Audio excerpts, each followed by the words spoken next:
In this episode, I'll be showing how to make a few different pedestals and fonts.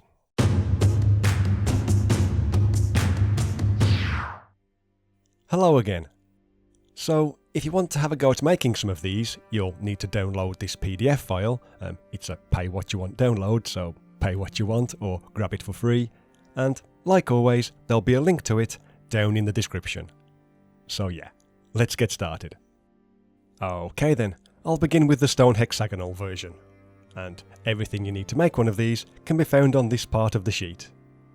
So, once that's printed out, we can take these three pieces and glue them to some corrugated card or foam core, basically something that's reasonably thick, and when the glue's dried, we can cut them to size with a sharp knife and a metal ruler.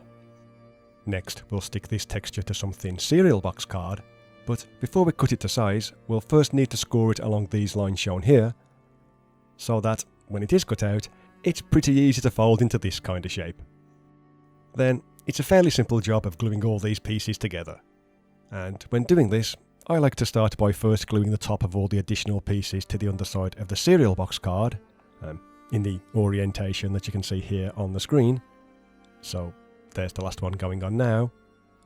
And here's how it looks when all of those are glued into place. Hopefully you can see what I've done there. Anyway, next we'll need to apply some more hot glue to the back of the thin cardboard flaps, and fold those down so that the edges align with the sides of the thicker card. We're basically just trying to make sure that we get nice neat corner joins where the two pieces come together. And you can see me doing that here with the last of the three flaps. So there you go, this is the kind of thing that we're aiming for. And the top of the piece, I've tried to draw that so that it looks like some kind of shallow hexagonal basin.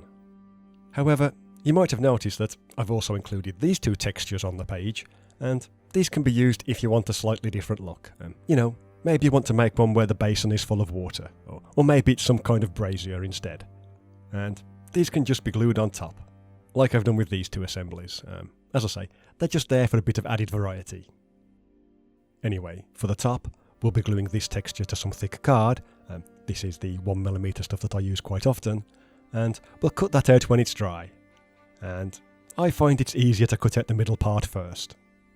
Then it's just a matter of applying some glue to the back, using the trusty glue stick, plus you can also add some around the very edge of the main piece if you like. And when that's done, we can glue one on top of the other, making sure that the top piece is centralised. Which should, with any luck, end up looking something like this. It's a pretty quick and easy project, to be honest, and like I say, there's three different ways to put this one together. Though, we're not quite done with these yet, as there's still a few more ways that we can modify them. And to do this, we can glue the additional hexagon shapes to more of the thick card, as I say, mine is around 1mm thick, and then cut those to size. We'll also do the same thing with the little hexagon blanks, but if you can, try to glue these to either the same card, or ideally something slightly thinner, like I've done here. Then, if I flip the first piece over, you can see that I've drawn a few lines from point to point, which are, they're just going to help us centralise the smaller piece when we glue both pieces together. So, here I am doing that, using the glue stick again. And, as I say, if we align the little hexagon so that each of the corners matches up with one of these lines, that'll make sure that we glue it in the middle. That being said, I still like to do a quick test fit before leaving it to dry. But yeah, when it has dried, you can see the kind of thing that I mean. And as you just saw with the test fit, the idea for these is that we can convert the piece from a kind of font or basin into a stone pedestal. And I've included both a patterned and a plain version of the top, like you can see here, just in case you prefer one over the other.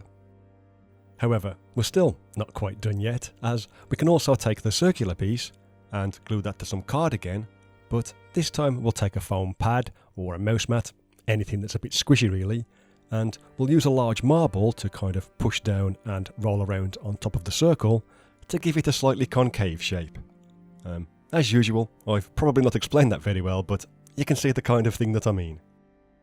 Then we can cut that out with a pair of scissors, though during this process you might accidentally flatten the circle back out again.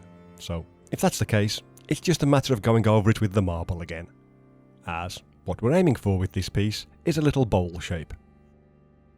Anyway, if I flip that over and take another of the blank hexagons, all we're going to do is glue that to the bottom of the bowl with a little bit of hot glue. And once again, I'll do a quick test fit to make sure it's in the right place. And this is the kind of thing we're trying to achieve with this piece. A sort of stone basin resting on top of a pedestal. So yeah, here's the 3 pieces with the alternative tops added, and here they are with them removed. So that's 6 different designs in one, but it's up to you how you put them together. Okay then, next up is the square pedestal, which are these textures here. And this is made in a very similar way. So we'll glue the side panels to some corrugated card, and cut those to size. We'll then take the main piece and stick that to some cereal box card, score it along the guidelines, then glue the side panels into place, just like we did with the hexagon version.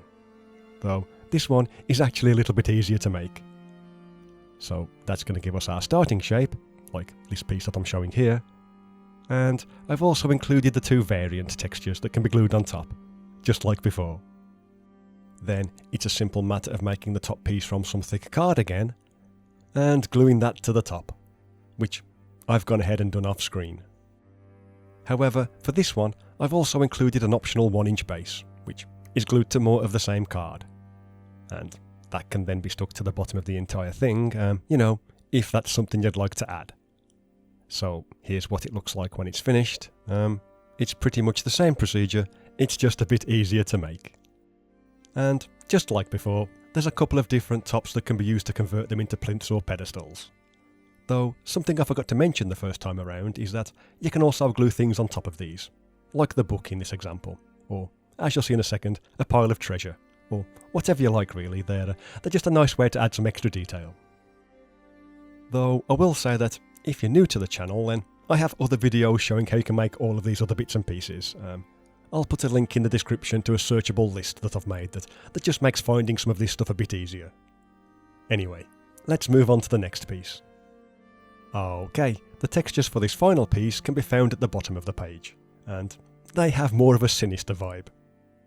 So to start things off, we'll glue this texture to some thin cereal box card, and score it along the lines shown here before cutting it out. Then, when we do cut it out, we can bend it along those lines to form a hexagonal tube, like you can see me doing here. Next, we'll need to cut out this small piece, and what we're going to do is apply some glue to one of the smaller folds of the tube, and stick this on top so that it overhangs the one side.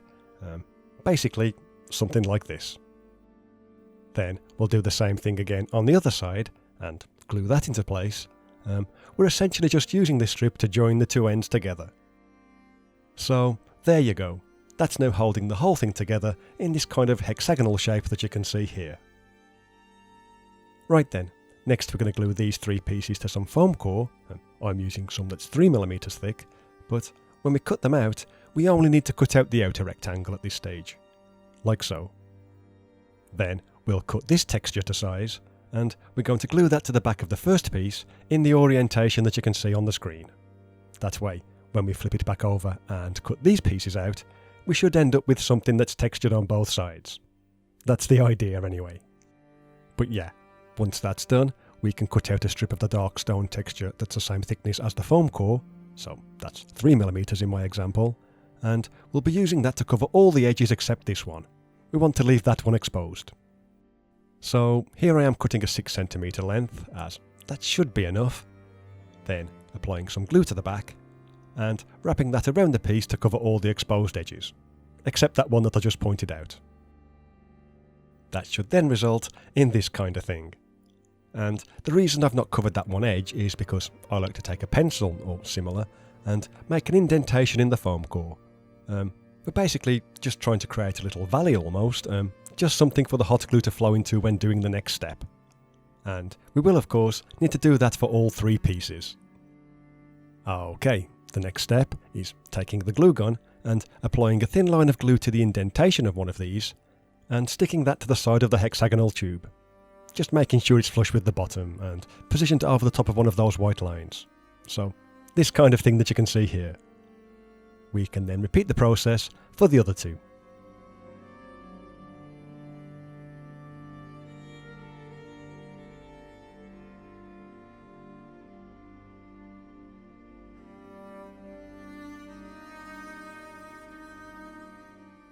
And once we've done that, we should end up with something like this. Which, as you can tell, this is going to be a bit more evil looking than the previous two. Anyway, next we'll need to glue these two textures to some more foam core, I'm just using the same 3mm stuff again, and then cut those out. Though it is worth noting that you don't need to be too neat when cutting out the hole, as we'll not see much of that when it's finished. We can then make ourselves another strip of the stone pattern to wrap around the edge, around 8cm should be more than enough, and like before, we'll glue that around the outside to cover the exposed edges of the foam. It's a pretty straightforward process, and the kind of thing you've seen me do lots of times before. Then, for this one with the hole, if you can find something with a bit of a tapered end, like the end of the Sharpie for example, you can press and spin that around inside the hole with the aim of trying to make it into a slightly more rounded shape. Now, I don't know if it's showing up very well, but this hole, it is slightly more rounded now. And the reason for this is because we're going to use it to hold a crystal ball. Well, it's a marble, but you know, we're going to pretend it's a crystal ball. So I'll just glue that into place with a bit more hot glue. There you go. And that should result in this kind of thing, which, as you'll see in a second, that should be a pretty snug fit when you slide it into the base. So it's up to you if you want to glue it into place or not, but the benefit of leaving it loose does mean that you can swap the top piece for the plain version, if you want it to be a bit more multifunctional, like I've done with this second one here. But yeah, that's pretty much all there is to it. So if I just quickly bring in a few other pieces and some of their additional bits and bobs, I think for one sheet of paper there's actually a fair amount of different things that we can make from it, as you can see in this picture here. Plus, it never hurts to have more scatter terrain, just to make a dungeon layout look a bit more interesting. If you hadn't already guessed, I am a big fan of that kind of thing. Anyway, I think that's about it for this episode, so thank you very much for watching. Feel free to like the video and all that other nonsense if you feel so inclined, and with any luck, I'll see you in the next one. Bye for now.